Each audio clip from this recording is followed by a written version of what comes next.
At ako'y nagpapasalamat sa Panginoon, ako'y ligtas. At nung ako'y maligtas, nagbago ang aking buhay at higit sa lahat ang source ng aking kagalakan. Dapat ang isang Kristiyano ay mayroon na iiba ang iyong kagalakan, hindi kagaya ng kagalakan ng sanlibutan.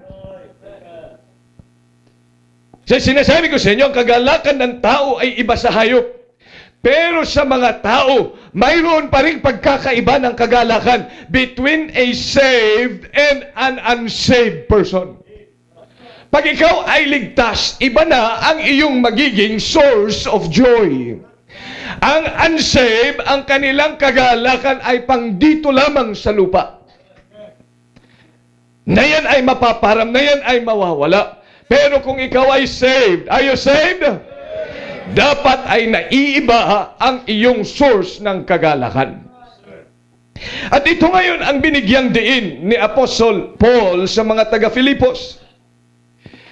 Tatlong P, the first thing that really changed his source of joy is his purpose. Ano ba ang dahilan niya? Ano ba ang purpose na kanyang buhay? Maliwanag sa kanya, ang purpose ng kanyang buhay ay yung purpose of God in his life, not his own purpose. Kasi minsan tayo, may sarili-sarili tayong layunin sa ating buhay.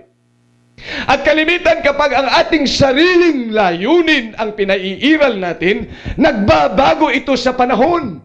At nagbabago ito sa mga tao na kausap natin. Sapagkat yung layunin mo ay nababago by pressure, by peer pressure, by time pressure, by treasure pressure. Nagbabago yan. Kapag mayaman ka o kaya wala kang pera, nagbabago ang iyong purpose. Ang iyong layunin. Kaya nga, kung maunawaan natin that it is not just a purpose, but it is God's purpose in His life. You see the verses in verses 12, 13, 14, 15, and 16 shows to us the purpose of God in the life of Apostle Paul. And he knew that very clear in his life. Diyan po ninyo, sabi niya, but I would, you should understand, brethren. Sabi ni Apostle Paul. Look at your Bibles. But I would, you should understand, brethren, that the things which happened unto me have fallen out rather unto the furtherance of the gospel. Yung mga nangyari sa akin, sabi ni Apostle Paul, na sana'y maintindihan nyo kayong mga taga-Filipos. Totoo, ako ay nakakulong ngayon dahil sa pangangaral ng salita ng Diyos. Ako ay inaaglahi ng marami. Ako'y nagugutom. Ako'y nakaranas ng mga pagsubok sa aking buhay. Pero dapat niyong maunawaan, I would that you should understand, brethren, nawa ay maintindihan ninyo that the things which have happened to me, ang lahat ng mga nangyari sa akin, ang mga kahirapan na aking tinahak, yung mga pag-aglahi na aking tinanggap, yung kagutuman na aking pong hinarap, sabi ni Apostle Paul, ang mga yan ay tatandaan ninyo, it was actually happened, it happened unto me, have fallen out rather unto the furtherance of the gospel. Sapagkat yun naman ang purpose, yun yung layunin ng Diyos sa aking buhay, na ako ay maging ministro ng gospel, ng salita ng Diyos. Tingnan nyo sa Acts chapter 26. He's referring to that. Acts chapter number 26. In verse number 19. Sa chapter 26, siya po ay nasa Roma. Siya ay kasalukuyang nililitis sa sala ng pangangaral ng salita ng Diyos. Wala siyang pinatay at this time. Totoo yun. Siya ay pumatay noon ng mga Kristiyano. Siya ay nag-persecute ng mga simbahan. Ayaw niyang pasimbahin ang mga bata, matanda, mga babae, mga lalaki. Ayaw niyang pasimbahin. Siya yung unang humaharang. Siyang kumuha ng authority from the government to persecute the Christians. Pinagpapatay niya yan. Dinala yan saan? Sa mga kulungan. Ayaw niyang sambahin ang Panginoong Jesucristo. Pero noong siya'y kinausap ng Panginoon sa Acts chapter 9 on the way to Damascus, siya'y nakakilala kay Kristo. Ito yung tinutukoy niya ngayon sa Acts chapter 26. Na narinig niya ang salita ng Diyos. Na kinausap siya ng Panginoon at sabi niya, ikaw ngayon ang aking magiging mangangaral ng gospel. At nung araw na yun, yan ang kanyang tinandaan. At ang sabi niya sa verse 19, whereupon, O King Agrippa, I was not disobedient unto the heavenly vision. Ito yung vision na aking nakita. Ito yung pakikipag-usap sa akin ng Diyos. Ito ay pinakita niya ang purpose ng Diyos sa aking buhay. Tingnan po ninyo, Acts chapter 9. Balikan natin ng mas malalo pa ang kanyang sinasabi. Verse number 13. Then Ananias answered, Lord, I have heard by many of this man how much evil he hath done to thy saints at Jerusalem. And here he hath authority from the chief priests to bind all that call on thy name. But verse 15, tingnan po ninyo, basahin natin malakas. But the Lord said unto him, Go thy way, for he is a chosen vessel unto me, to bear my name before the Gentiles, and kings, and the children of Israel. For I will show him how great things he must suffer for my name's sake. Ito ang layunin ng Diyos sa buhay ni Apostle Paul. Naging maliwanag sa kanya na siya ay tinawag ng Panginoon na kaya siya naligtas ay upang maging ministro ng gospel, ng ebanghelyo, at ito ay kanyang gagawin at the expense of his life. Kaya nga sabi niya that all the things that has happened to me, lahat ng nangyari sa akin, it was for the furtherance of the gospel. I know for a fact that that is the purpose of God in my life. Kaya nananatili siya na masaya. Sabi niya, herein I do rejoice and will rejoice. Dito ako ay magpapakasaya kahit pa sabihin natin na ako'y malayo sa aking mahal sa buhay, na wala na ang aking profesyon, pagiging lawyer, na wala na yung aking pera, na wala yung mga tao na nagmamahal sa akin. Though I am now in a shipwreck, at kahit ngayon I am behind bars, you see, sabi niya, nakikita ko pa rin that those things that have befallen me, lahat ng nangyayari is for the furtherance of the gospel. And I rejoice for that dahil I am certain of God's purpose in my life.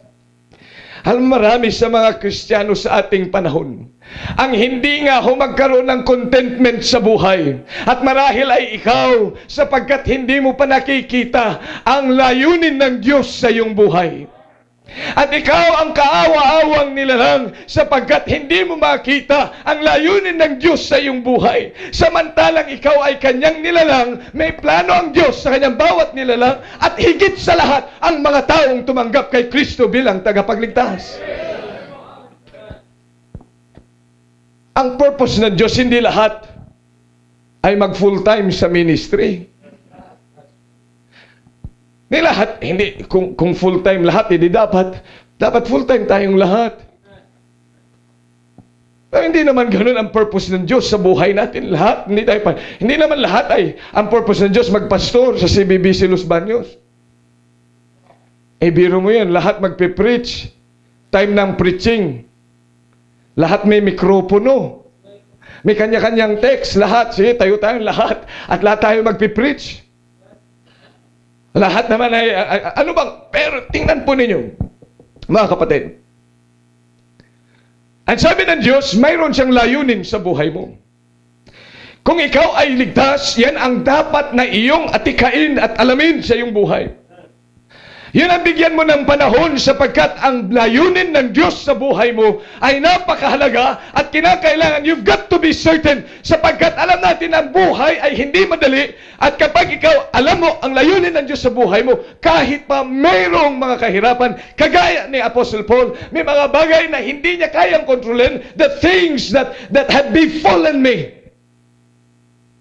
Pero siya ay masaya na naglilingkod sa Diyos sapagkat Alam niya yung purpose ng Diyos sa kanyang buhay. Not his own, but God's purpose. Kung minsan tayo, may sarili tayong gusto sa ating buhay. Matatandaan ko bilang anak ng Diyos, sabi ko, nung bago-bago din ang simbahan, kailangan ng mga professionals. At isa sa dream ko, nung ako'y elementary, gusto maging presidente ng Pilipinas. Nung elementary. Nung nag-high school, nakita ko na hindi mangyayari, kaya gusto maging doktor. Nung mag-college, gusto maging lawyer at saka doktor. At magtayo ng mansyon at maraming mga sasakyan dahil akala ko, yun lang ang makakapagbago ng buhay ng marami. Pag mayaman ka, marami kang matutulungan. Sa bagay nga naman. Pag ikaw ay lawyer, marami kang matutulungan ng mga nasasakdal kahit walang bayad. Yun ang kaisipan ko. Yun ang purpose ko sa aking buhay. Pero nakikita ko na through the years ay hindi masaya ang buhay. Sapagkat yun ang purpose ko. But when I learned God's purpose in my life, nung tinawag niya ako sa ministry, medyo mahirap. Walang mga pangako na financial. Walang pangako ng mga material na mga bagay. Isa lang ang alam ko. Sinabi ng Diyos. I followed. At maraming salamat sa Panginoon through those years. Ilang beses ko din naranasan ang mga pagsubok sa buhay, mga pagpapalo sa buhay, mga discouragement sa buhay. At kung minsan ay gusto mag-quit, bumalik na lang sa aking profesyon. But because I was also certain of God's purpose in my life, I stayed by God's grace. Kayo sa biyaya niya, naririto pa rin at nagkita ho tayo ngayong gabi. 2013 na, magto-29 years na ang simbahan. Ngayong February.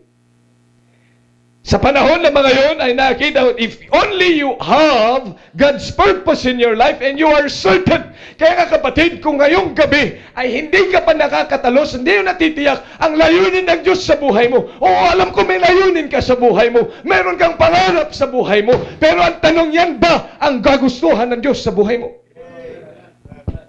Ngayong gabi ay dapat mong tingnan ang inyong sarili. At sabihin mo sa Panginoon, Lord, gusto mong maging maliwanag sa iyo, sa akin, kung ano ang nais mo sa buhay ko. And I will stick to that because your plan and your will is the best. God's purpose. At kapag ikay natutunan mo na yung layunin ng Diyos sa buhay mo, kagaya ni Apostle Paul, so you will always be rejoicing. Dapat ay maunawaan mo at sasabihin mo, I was not disobedient to that heavenly vision. Ang maganda kung meron dito ang layunin ng Diyos sa buhay mo ay ikaw ang maging presidente ng Pilipinas. Yun ang layunin ko dati pero hindi nga ayaw nga ng Diyos. Kaya sinarhan niya. Ang layunin ko, ako'y maging doktor. Pero hindi yun ang layunin niya sa buhay ko. Marahil may layunin niya sa inyo. Meron dito sa mga kabataan natin na gusto ng Diyos na kayo maging doktor. I believe that with all my heart. Meron marahil dito maging lawyer. Ang layunin ng Diyos kayo magtagapagtanggol ng mga Kristiyano. But you've got to be certain about it. Ask the Lord, ikay makipag-usap sa Panginoon at siya magsasabi sa iyo kung ano ang kanyang layunin sa buhay mo. And then stick to that purpose. Sa akin nga ho, ginagawa ko sa salita niya. Kung ano ba ikipag-usap ng Diyos yan, sinusulatan ko. May mga date pa. At kapag ako'y discouraged, babalkan ko lang yung mga panahon na yan. And we will see how God has been working. Kaya bilang mga anak ng Diyos, maging certain ang bawat isa sa atin sa layunin ng Diyos sa atin pong buhay. Number 2, preaching. Sabi ni Apostle Paul, some indeed preach Christ even of envy and strife and some also of goodwill. The one preached Christ of contention, not sincerely supposing to add affliction to my bonds, but the other of love, knowing that I am set for the defense of the gospel. What then, notwithstanding every way, whether in pretense or in truth, Christ is what? Preached.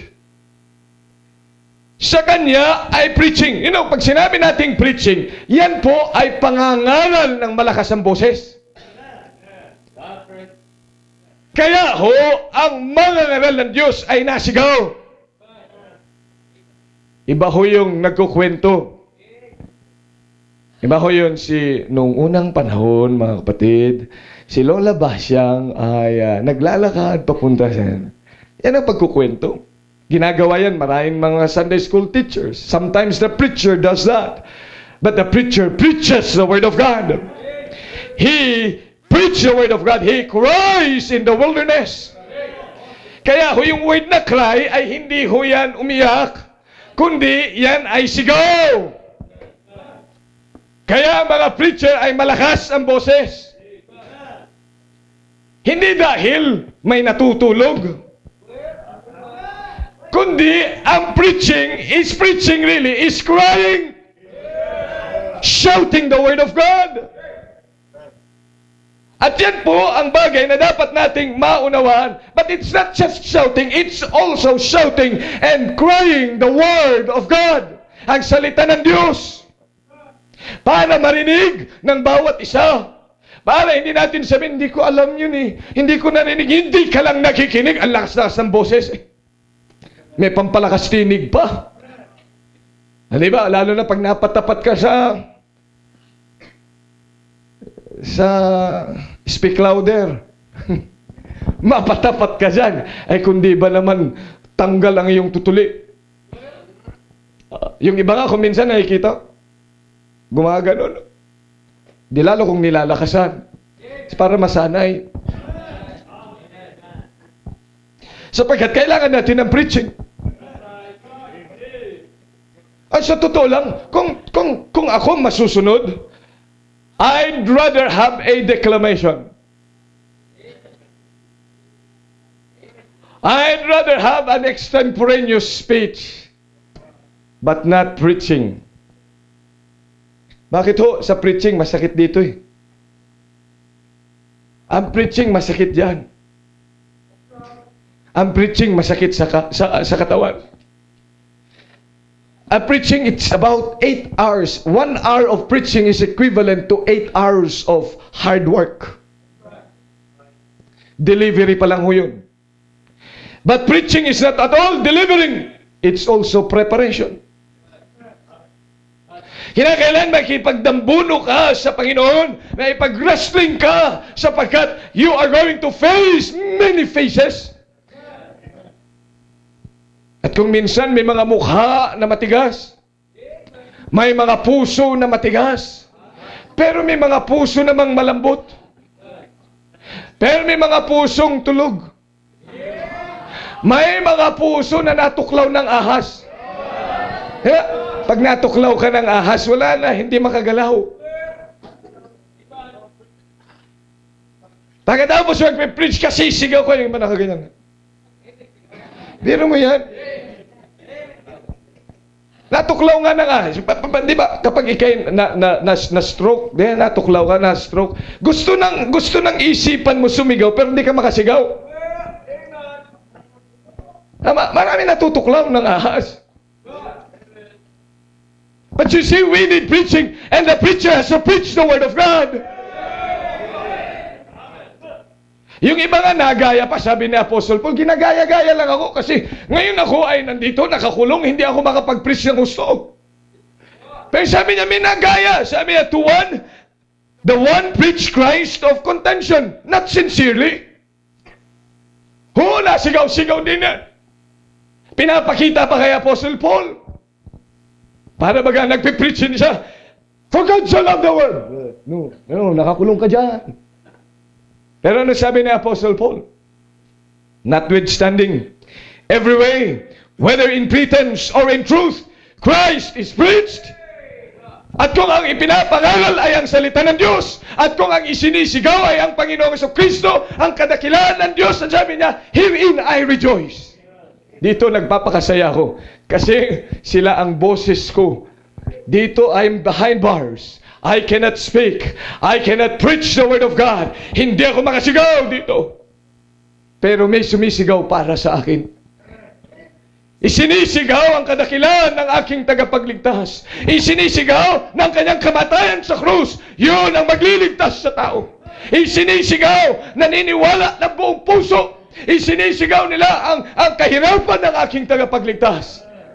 And I am happy hearing those things. That makes me happy. Yun ang aking kagalakan. Kaya nga ang isang totoong Kristiyano, if you go to church and you do not hear any preaching, hindi ka magiging masaya. Kaya alam mo yan, kapag kayo sumisimba sa iba na hindi nagpipreach ang pastor, na ang pastor ay nagkukwento lang, at pinag-uusapan ang ating mga networking, at pinag-uusapan kung sino ang ating iboboto ngayong eleksyon, at hindi nangangaral ng salita ng Diyos. Kaya tayo ay magpasalamat sapagkat dito sa ating simbahan, we always have preaching of the Word of God. Kaya huwag kang magagalit sa iyong pastor pag sinabi, open your Bible and read aloud. Yes, that's the Word of God. Huwag kang tamad. Huwag kang parang natuklaw ng ahas na hindi mo maigalaw ang iyong kamay. Biksan mo ang Bible mo, hindi mo mabuksan. Pero yung comics, kayang-kaya mong buksan. At sinabing buksan mo ang iyong bibig at ikay umawit para sa Panginoon, hindi ka Lord, pero pag nandoon ka sa karaoke, may paliyad-liyad ka pa, I did it, man! Pag ganon ka pa. Bakit ganon? Natutuklaw ka ng ahas pag nandito sa bahay-sambahan ng Diyos at aawit ng makalangit na awitin. Pero yung awiting pangsamlibutan, yun gustong-gusto mong awitin. Kung hindi ka ba naman natuklaw ng ahas? Kaya nga ho, ang dyablo ay inihalin tulad sa serpiente. Alam mo, serpiente, pag yan ay nanuklaw, pag tumuklaw yan, at may kamandag yan, talagang maninigas yung ano man ang tinuklaw, una sa iyong paa. Kaya marami, pag yan pupunta sa simbahan, natutuklaw din. Lahat na lang masakit. Marami kakilala akong isang Kristiyano. Pag 7:30 na ng umaga ng linggo, nilalagnat na siya. Tapos magte-text na, may lagnat po ako, hindi ako makakasimba. Pagdating ng 8:30, nag-aapoy po ako ng lagnat. Pagdating ng 10:30, nahulasan na po ako. 11:00, nawala na po yung lagnat ko, kaya nandun na siya sa mall. Mag-3:00, parang ako'y nabinat yata. Babalik na naman siya doon sa bahay na may lagnat po ako. Brad, sorry ha, hindi ako makaka-attend. Mamaya, magte-text na 6:00 na, magpipreach na si Pastor. May pakiano ho at nagdideliryo na ho ako. Nung nasa last point na medyo, kumusta ka na Brad? Ayos na ako.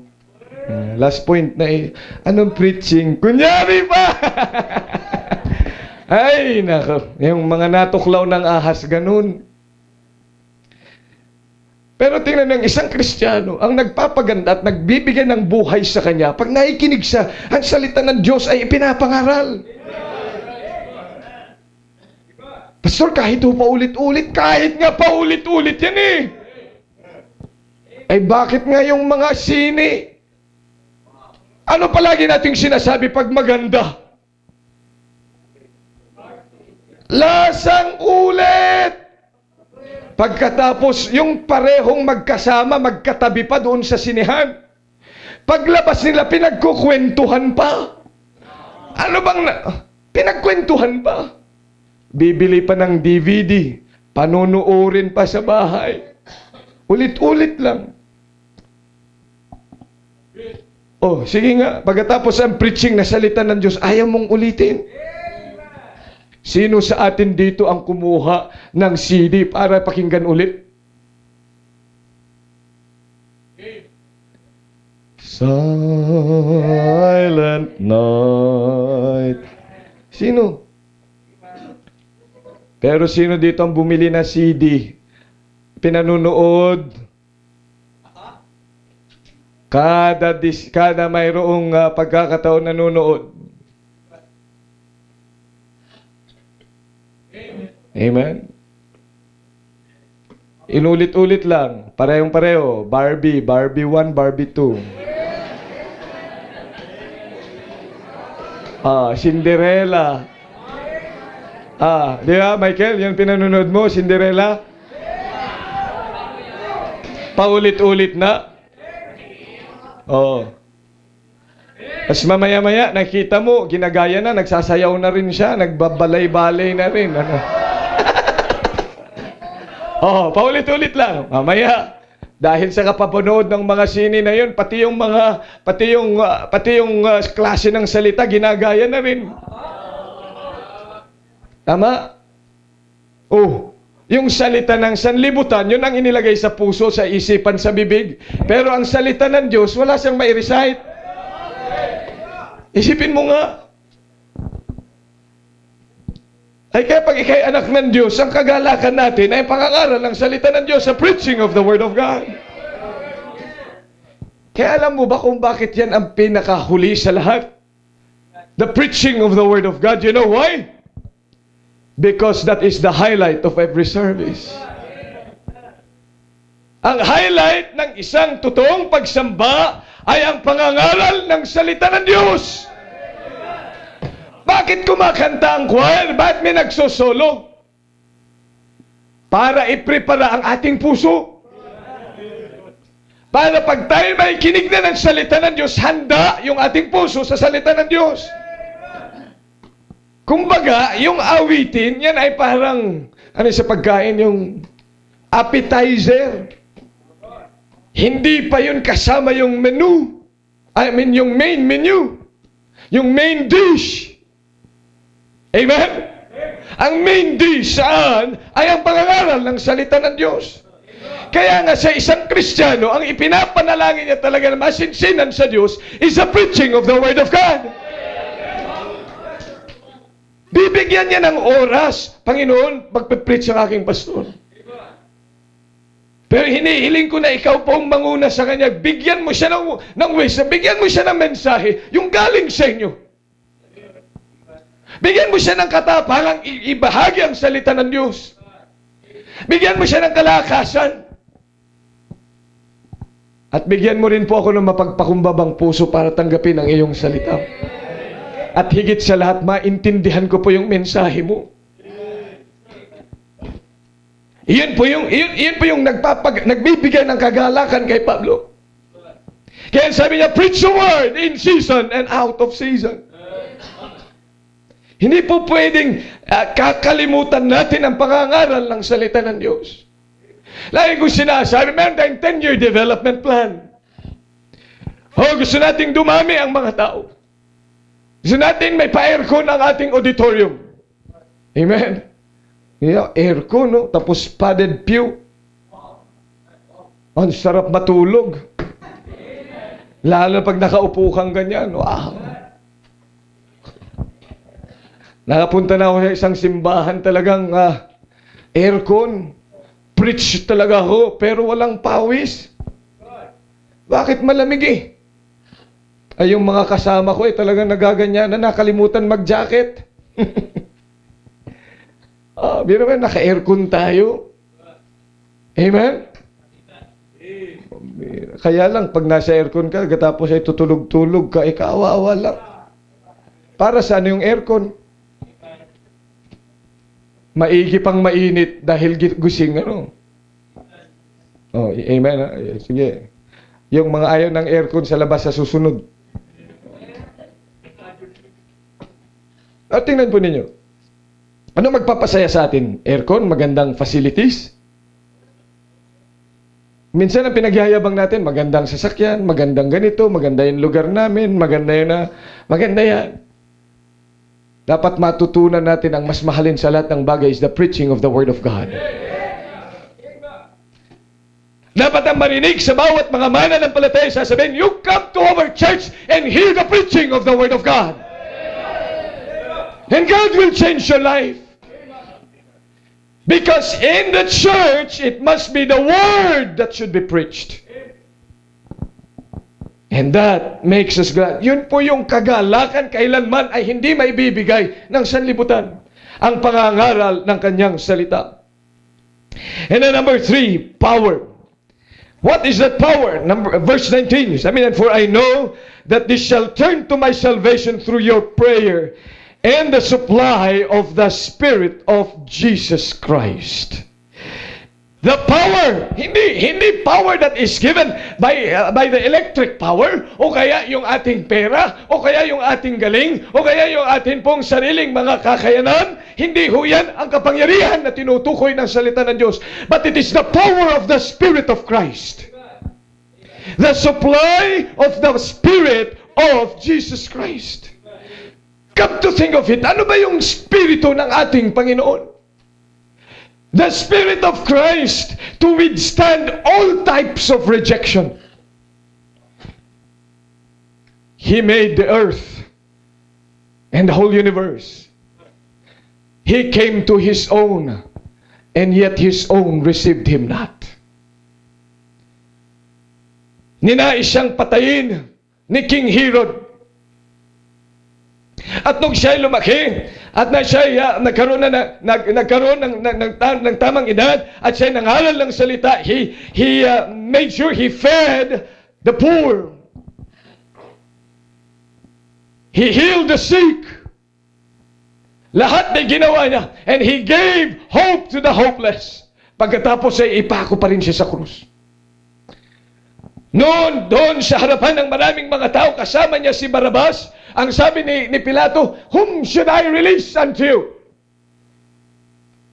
Jesus or Barabbas? Anong pinili ng mga tao? Yung mga tao na kanyang pinagaling, yung mga taong binigyan niya ng paningin, yung mga taong may sakit na binigyan niya ng kagalingan, yung mga nagutom at pinakain niya. Anong sagot sa kanya? Release unto us Barabbas. And what shall I do with Jesus? Crucify Him. Kung mahina-hina ang loob ng Panginoon, if the Spirit of Christ was so weak, He could have given up. But He was so powerful. In the midst of rejection, sa lahat ng mga pag-aglahi sa Kanya, at sa kahirapan ibinigay sa Kanya, nananatili matatag ang ating tagapagligtas. Hindi nagbago ang kanyang pag-iisip. Hindi nagbago ang kanyang desisyon. That He has come down to give His life. Tayo kung minsan, pag galit na galit, meron tayong mga decision sa buhay. Pero pag nahirapan na, magbabago na yung desisyon. Okay, maglilingkod sa Diyos kahit na anong mangyari. Ano nang mangyari? Tanong na siya, anong nangyari?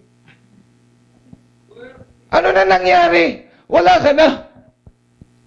Eh dati sinabi mo, kahit na anong mangyari, maglilingkod ako sa Diyos. Kulang ka ng supply ng power. Mahina. O kaya ngayon, pag nag-quit ka, hindi ka masaya. Pag umalis ka doon sa purpose ng Diyos sa buhay mo, kaya na, hindi ka magiging masaya kung ikay Kristiyano.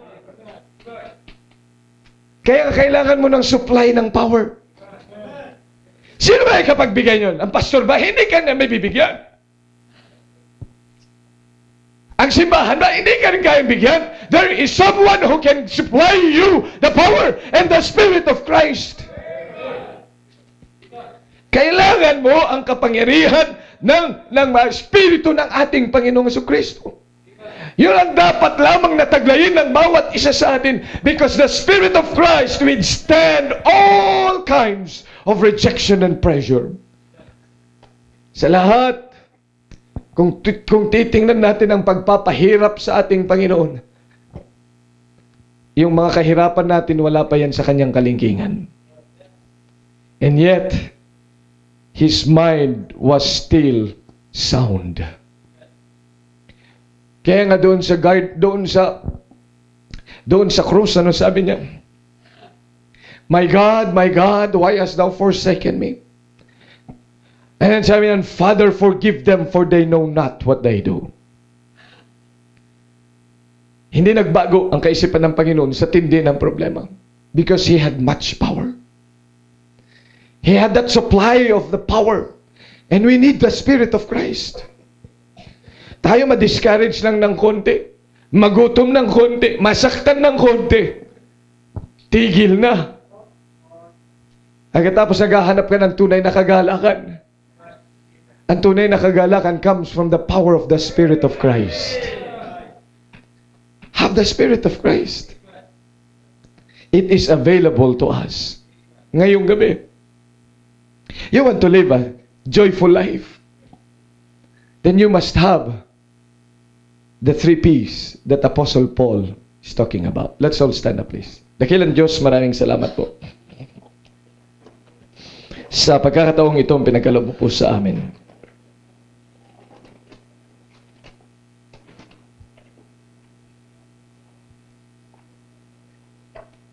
Kung minsan kami po ay naghahanap ng kagalakan sa ibang bagay,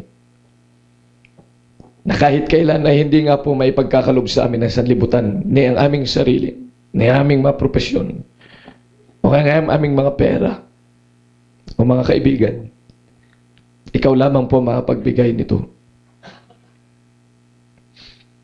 Kaya po tulungan niyo bawat isa sa amin hindi mawala ang amin nga pong atensyon sa inyong salita.